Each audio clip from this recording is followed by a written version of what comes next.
Salut les amis, c'est Bababert. Tiens, tu vas marcher avec moi et avec mon ombre, comme ça on est là ensemble. Voilà.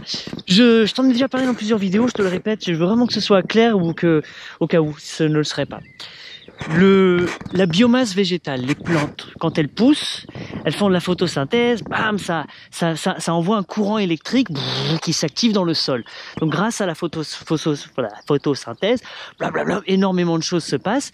Le résultat de ça, c'est qu'au final, la plante grandit, elle s'expanse. Tu sais, après, quand je t'ai montré sur des arbres, des trucs comme ça, quand elles poussent, ça ne sert à rien du tout de comprendre ça, mais de le voir, c'est vachement cool. Quand elle pousse, la plante, n'importe quelle plante, elle va s'ouvrir d'une telle façon, tu vois, un arbre, un ortie, etc.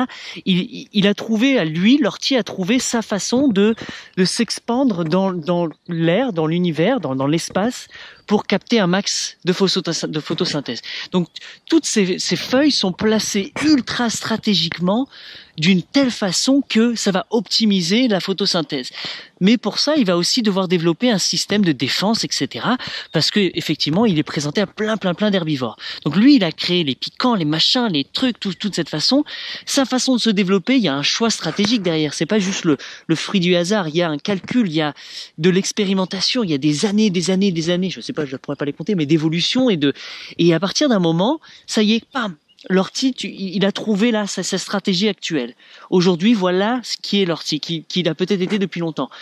Quand ça se modifie avec son interrelation avec le reste du monde, il va prendre de nouvelles décisions. Donc, s'il y a un prédateur qui effectivement le mange trop, et que sa vie, que son existence globale, elle est en danger, elle crée des mécanismes pour ça, en fait. Donc, c'est ça, les trucs de défense, etc. Mais sur les orties, là, tu vois, je te montre, là, bam, il y a plein de bestioles, d'êtres vivants qui vivent grâce à l'ortie.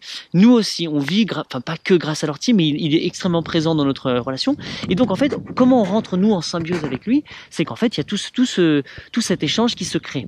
Tout cet échange, cette relation qui se développe où on comprend qu'en fait, il est parfaitement lui-même, bon bah c'est ça, mais qu'au même moment, nous aussi, on peut être un de ses prédateurs, mais un prédateur conscient, un prédateur qui lui permette d'exister en abondance, que lui, il kiffe sa vie.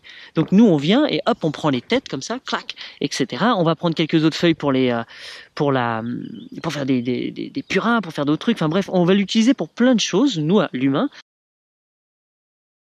Mais au même moment, plein d'autres insectes, plein d'autres, des champignons, enfin bref, toute une panoplie, des papillons, des trucs comme ça qui eux aussi, au courant de leur vie, vont venir juste grignoter, utiliser quelque part. Donc en gros, l'ortie, il y a plein de personnes, plein d'êtres vivants qui l'utilisent, mais qui ne l'utilisent pas nécessairement comme quelque chose de mal.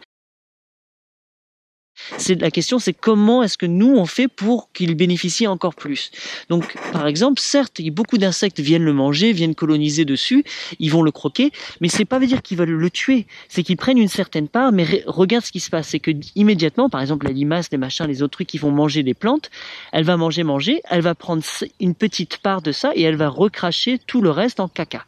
Donc son caca va retourner, mais au fait le caca c'était juste de la matière de l'ortie. Elle a pris quelques nutriments de cette plante et elle ressort quelque chose de plus avec toute la microbiologie qu'il y a dans son estomac à elle. Donc, mais tout insecte va faire ça en fait. Donc ce qui veut dire que l'ortie, il a converti de la masse végétale qu'il a créée lui-même en une sorte de quelque chose enrichi, supérieur, un petit peu plus.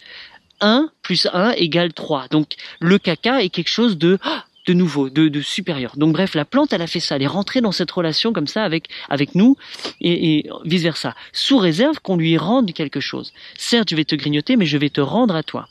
Donc toi, la relation que tu es en train de créer, en fait, avec toutes ces plantes, c'est ça, en fait. Le truc, c'est que ton caca, tu peux pas le mettre à chaque plante que tu as croqué, t'imagines. Donc globalement, ton caca, tu vas le mettre dans un compost, tu vas le truc, ça veut dire que ça va le rendre de forme homéopathique, c'est-à-dire qu'après tu vas pouvoir redistribuer un petit peu partout dans tous les sens de ton caca. C'est-à-dire que tu auras rendu, toi ta part, tu auras fait la relation symbiotique qui est là. Et au même moment, tu fais en sorte que tu encourages cette plante. Donc celle-là, par exemple, l'ortie, comme on travaille beaucoup ensemble, eh ben oui, je vais t'encourager, je vais faire des boutures de toi, je vais t'accueillir, je vais chercher d'autres copines orties à toi, et je vais t'accueillir au maximum sur ce terrain. Parce que effectivement, on kiffe. Et chaque plante, comme ça, on va rentrer en relation avec elle. Donc au final, la plante, elle fait une sorte de... Je me suis fait attaquer par ma Maya. Ah Maya, qu'est-ce que tu voudrais nous dire? just wanted to see if you wanted to come to the garden. Bon, ouais, je suis appelé au jardin comme ça. Bah voilà, pas bref, première étape de cette truc de plante que je raconte. C'est pas cool, hein, parce que là on était vraiment parti dans un super flow. Cool. Sorry. Vive la Oh, vie! no, no, no, good, good.